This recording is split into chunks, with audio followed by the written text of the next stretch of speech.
تو حضور میرا سوال یہ تھا کہ قرآن مجید اور اسلامی تعلیمات ارشادات کے مطابق کوئی یونائٹڈ نیشنز کا تصور اسلامی دنیا میں؟ یونائٹڈ نیشنز تو جب اللہ تعالیٰ یا ایھا الرسول قل یا ایھا الناس انی رسول اللہ الیکم جمیعا، یہ تصور تو ہے کہ بنی نوع انسان کو ایک ہاتھ پر اکٹھا کرنے کا ایک نظام قائم کیا گیا ہے، ایک پروگرام بنایا گیا ہے، اور حضرت محمد صلی اللہ علیہ وسلم اس میں مرکزی کردار ادا کریں گے.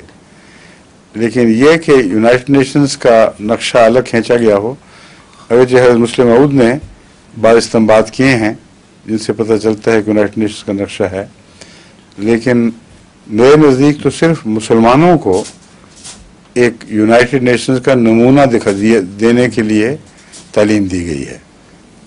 باقی قوموں نے کہاں سننی تھی قرآن کی، نہ وہ اس لائق تھے کہ اس تعلیم سے استفادہ کریں، اس لیے مسلمانوں کو فرمایا گیا صرف، جس کا مطلب یہ ہے کہ یہ آئیڈیل ہے ہمارے نزدیک.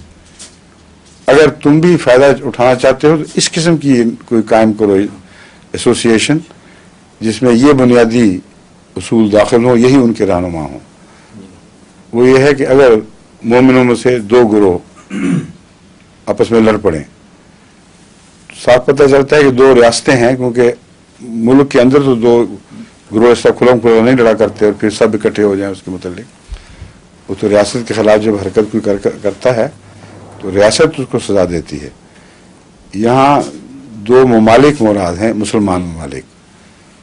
وہ جو آپس میں لڑ پڑیں تو کیا کرو، تم اکٹھے ہو جاؤ اور ان میں صلح کروانے کی کوشش کرو، اور انصاف سے صلح کروانی ہے، کسی کی تائید نہیں کرنی خاص.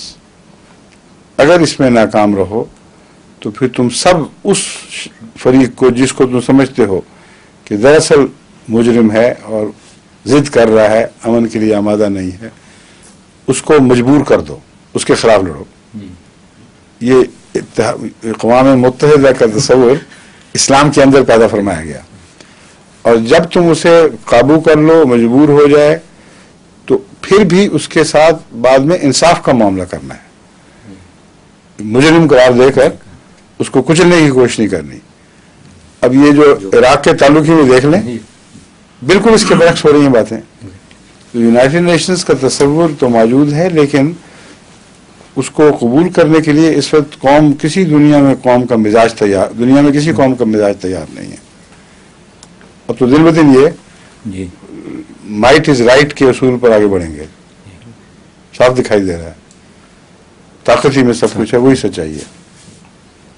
اور